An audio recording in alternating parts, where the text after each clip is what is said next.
Some heroes never get statues, but their stories echo through the mountains of Afghanistan.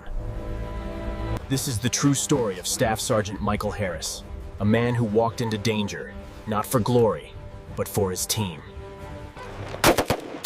In 2012, during a routine patrol in Kunar province, Harris and his squad were ambushed. Bullets cut. Harris saw his point man, Ramirez. Pinned down, low on ammo. Harris coordinated air support with a broken radio.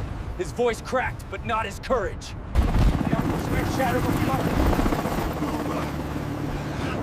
Harris carried Ramirez for half a mile and arrived.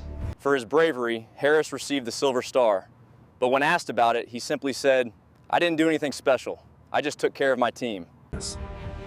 Some heroes don't fight for medals. They fight for the person standing next to them. If this story, if our work, touched your heart, then stay with us. Hit that subscribe button so every real battlefield story